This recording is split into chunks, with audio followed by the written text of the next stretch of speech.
The Love Life and Lose Weight podcast will teach you the art and science of changing your habits around food. I'm your host, advanced certified weight and life coach, Heather Beardsley. I've helped hundreds of women just like you figure out how to stop dieting, lose weight, and love life on the journey to goal weight and beyond.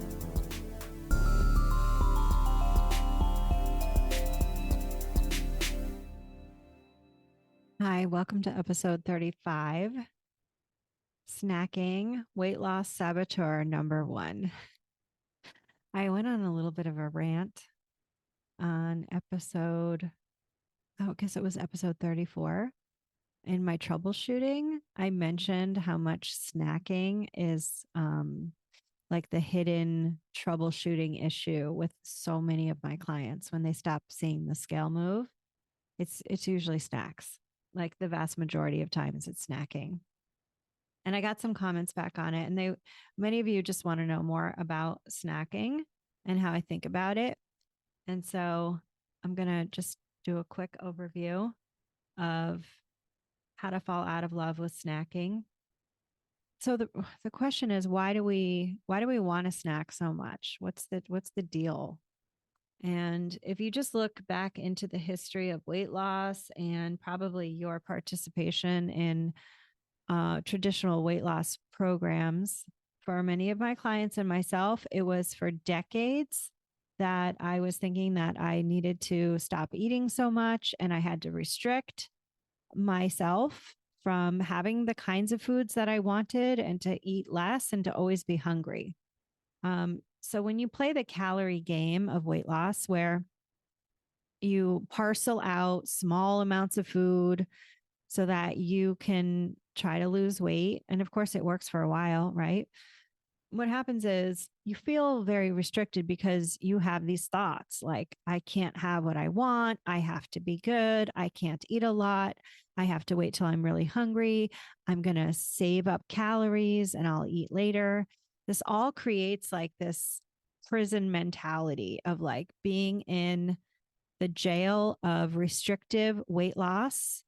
And when we find ourselves living in that situation, that lifestyle for years and decades, what is the savior that comes to the rescue? Is snacks. It's like comes in a little package usually, or it's just a bite or two.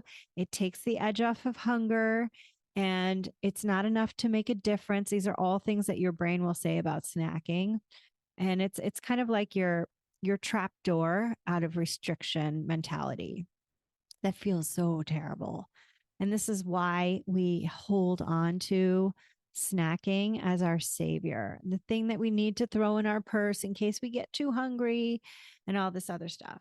So we've developed this kind of like lush and indulgent, like overprotectiveness over snacking to kind of protect ourselves from this terrible restriction.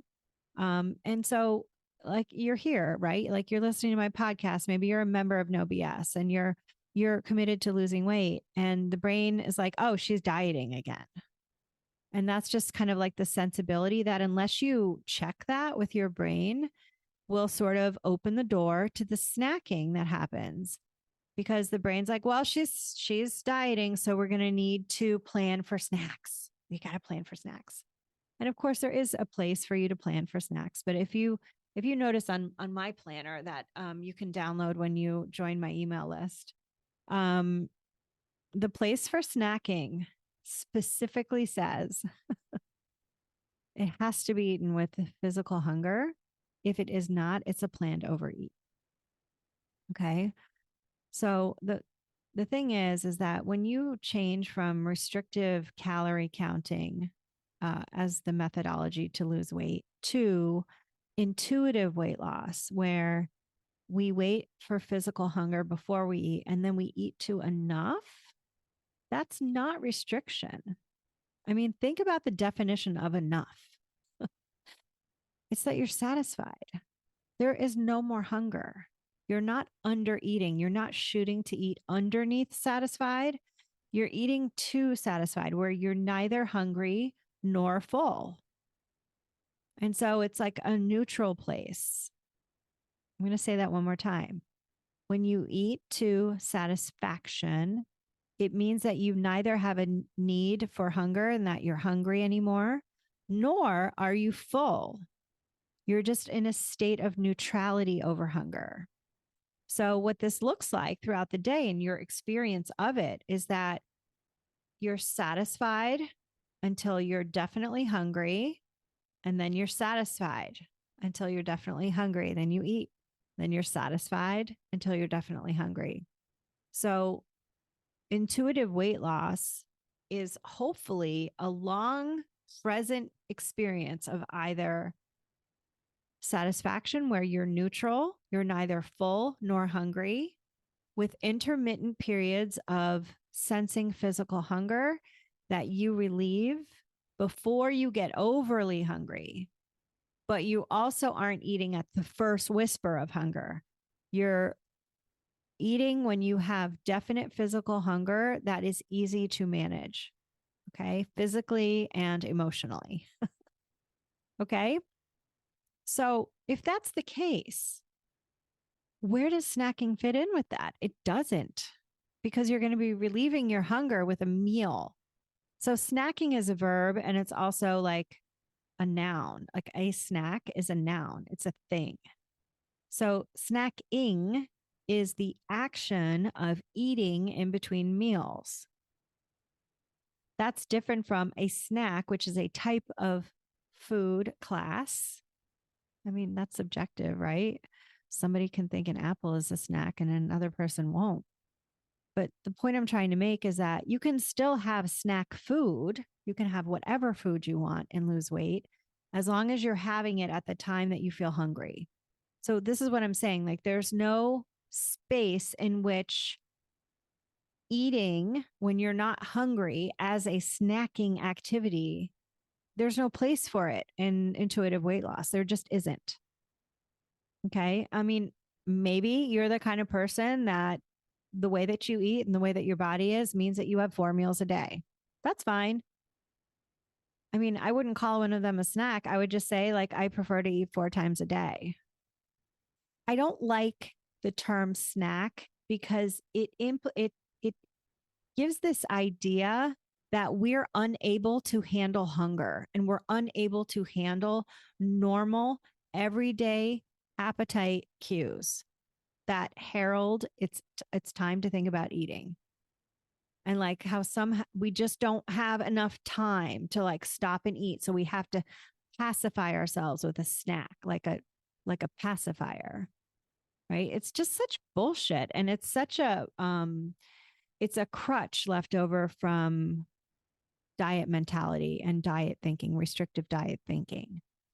So I really encourage you to put away this idea that you need to snack as an activity, or that it even has any place really in weight loss. And I'm just somebody who you can think we can agree to disagree on this. And by all means, if you can work snacking as an activity into active weight loss, go for it. Like, I more power to you. It's just that for most of my clients, it's just not a thing. So my message fits for most of my clients. Okay. Um, and I don't want you to feel restricted because, snacking as an activity goes away. Like, if you really start to just call it for what it is, which is planned overeating, just call it that. Like, oh, I'm so sad. I can't eat when I'm not hungry anymore. I can't overeat whenever I want to and lose weight. It's like, yeah, overeating is what causes weight gain and prevents weight loss. So if you want to lose weight, we want you behind activities that help you get what you want. And snacking is definitely in the way. I mean, just from a blood sugar perspective, and I think I've went over this in the episode 7, Making Peace with Hunger, or maybe it's the one on Enough. Not really sure. But when you snack as an activity where you're eating in between meals, let's say you have a whisper of hunger and you end up having whatever, a protein bar. Don't even get me started on those things either. um, let's say you have a half a protein bar or something and you call it your snack. Well, the other thing about that, even if you can like wrap your head around having a snack and you want to justify it, it's that anytime you eat, your blood sugar and your insulin are going to go up in response to the introduction of food into your stomach. And what happens is that as soon as your body detects that you have eaten a fuel source, it turns off any running on alternative fuel, which is either the fat on your body or the stored blood sugar in the form of glycogen that's in your liver and your muscles. It turns that off and it just moves over into running on the fuel from the food that you've eaten. So essentially, every time you eat, if you think about it this way, you turn off fat loss. You turn off weight loss every time you eat. So the more often you eat, the more opportunities you're giving your body to turn off the thing that you want, which is weight loss, and pause that. So this is why for many type 2 diabetics who have an overreaction of blood sugar and insulin, right?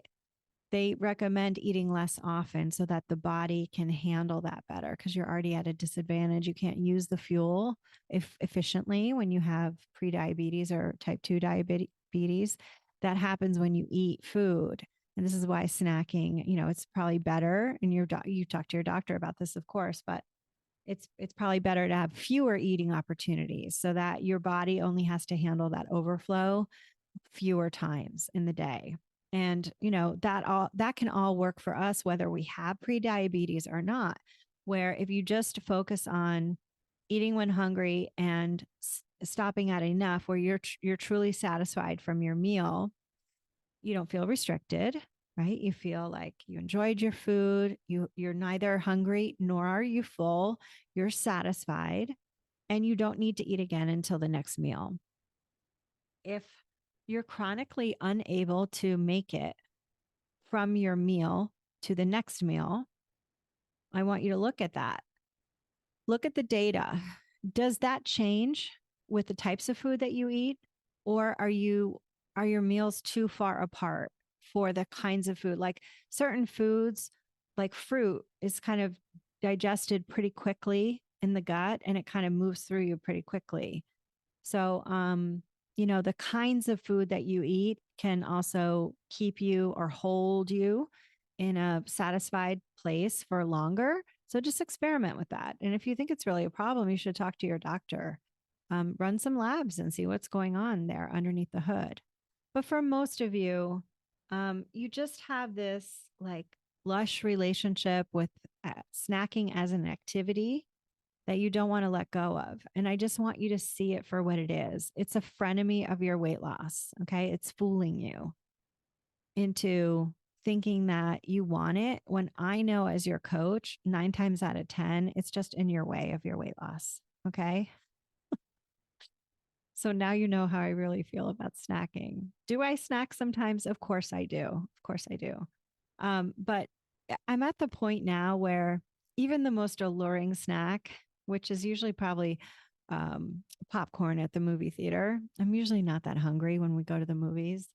But I do like the popcorn with the Diet Coke or whatever I can get with it. I just usually regret it now. And it's kind of like alcohol was like that for me too, where when I went through a phase where I really enjoyed my wine and I enjoyed my drinking. And then I just enjoyed the idea of having it more than I actually enjoyed the act of it. Right. And this is when you start to fall in love, out of love with a habit, because it just doesn't serve you anymore. And when you see how, like, your goals and the effect that snacking has on your body and your goals, like, it's not a good match anymore. So think about the relationship you want to have with snacks as a food and snacking as an activity and see how you can keep the parts that you do want to keep and how you can let go of the parts that might be hosing your weight loss. Okay.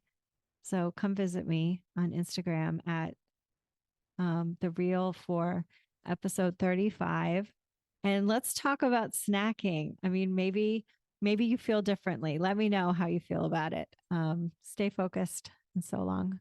Hey, if this episode was helpful, then let's connect. Visit hbeardsley.com/subscribe. That's HBEARDSLEY.com/subscribe. You'll get a gift from me, exclusive subscriber content, and advanced notice of in-person events.